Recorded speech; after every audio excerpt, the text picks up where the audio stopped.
The David Pakman Show at davidpakman.com.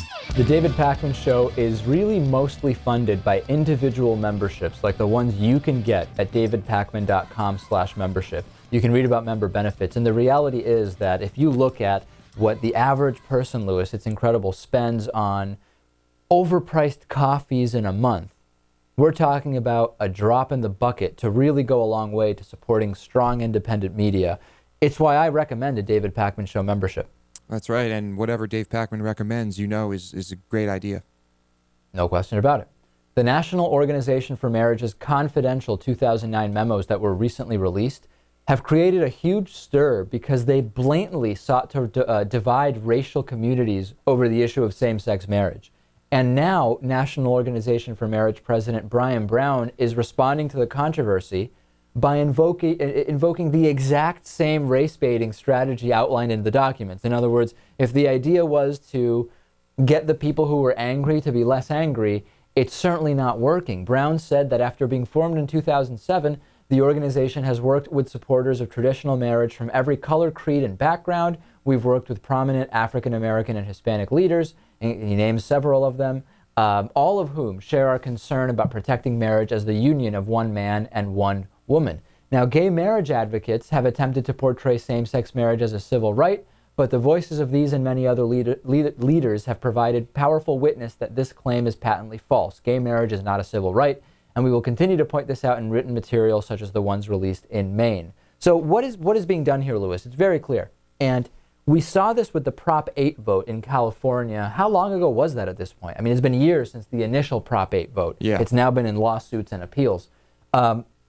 The idea that sometimes racial divides seem to fall along the pro-gay rights, anti-gay rights divide, and it's not by accident, because NOM and a number of other organizations are very clear in thinking if we can get other minority groups to come out against marriage equality, it's going to really make it seem like it is not an issue of rights, because let's be honest.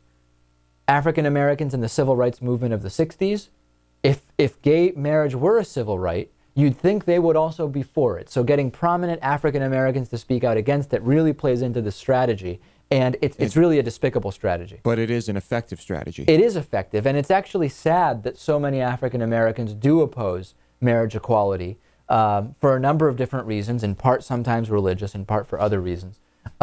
Because the reality is it should be, whether or not we're labeling this a civil right shouldn't matter, or groups that understand the powerful effect of discrimination should be for marriage equality. It doesn't matter whether we use this term civil rights or not, which has now become so charged. I think that the key is that the African American groups really should be completely in favor of full marriage equality. Well, I mean, you're going to find individuals in just about any group who are on both sides of the issue. So, I mean, the concern, though, is whether you are baiting individual groups one way or another based on racial divides.